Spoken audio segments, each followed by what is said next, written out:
The idea of the promiscuous black woman has been around for hundreds of years and has been used by slave masters to justify rape and other similar atrocities. The stereotype has lived on and continues to spread throughout various types of media, such as photo shoots, music videos, or even your favorite TV show. Society makes it clear that black women's bodies are simply sexual objects. Now, I know you might be thinking, pop stars like Nicki Minaj and Beyonce reinforce the exact same stereotype she's talking about. But that's not true. Alright, so can you start by saying your name for us and what you do to help women to empower? Sure.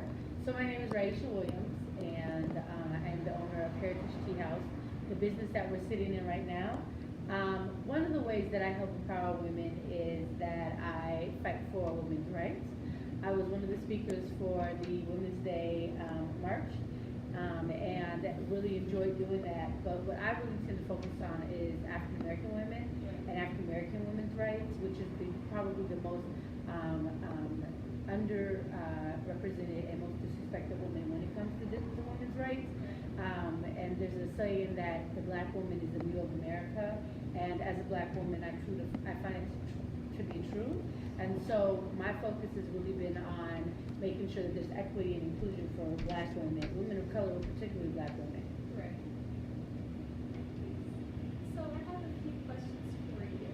And number one is, how do you think the media sexually objectifies women, specifically women of color? So I think there's a number of ways, not just the media, but that the industry of entertainment does as a whole. I think that they sometimes ostracize our bodies, and so a great example of that is that when they need sexual objects in videos, films, they tend to use African American women. But when they want objects of beauty or women that they describe as beauty, they tend to use white women or Latino women. And so I think there's a very huge distinguished difference in how African American women are viewed in the media and entertainment as a whole. I also think that sometimes we allow ourselves to be objectified, thank you, simply because a lot of times our culture is not understood on a more larger level, and things that we do culturally, which isn't very sexual, over-sexualized, when we take it to the public realm, it becomes over-sexualized. So something like the way we dance, or our movements, or our gyration, which is very much culturally what we do as a dance, when we give it to the world, and when we allow media to minimize it to sexuality, that's when we begin to allow ourselves to be objectified.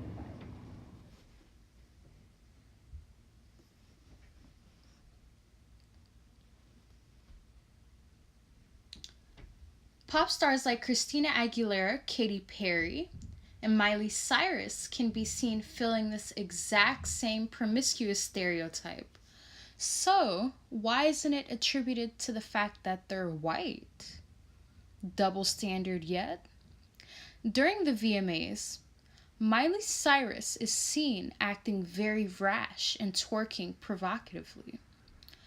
Most people chalked it up to, she's acting black. But what is acting black? There's no one way to act black now, is there?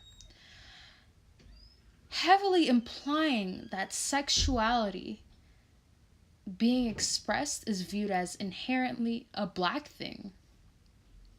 Interesting.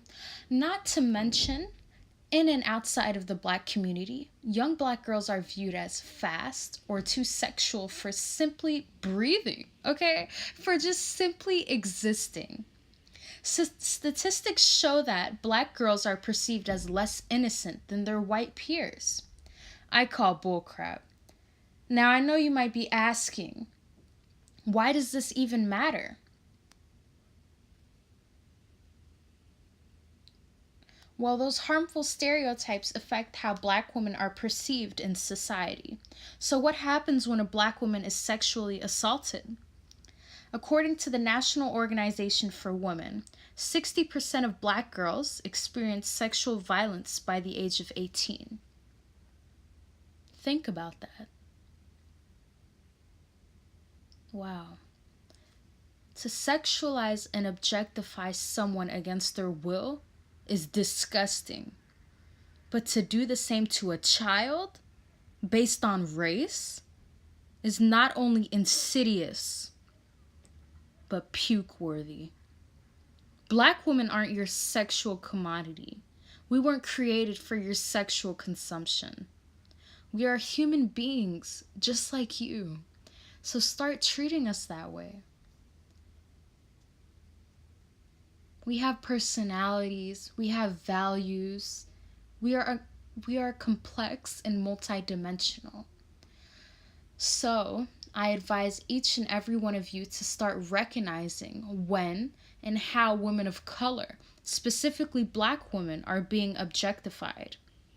Because while it's true that all women can be sexually objectified, women of color, specifically black women, take the cake, okay?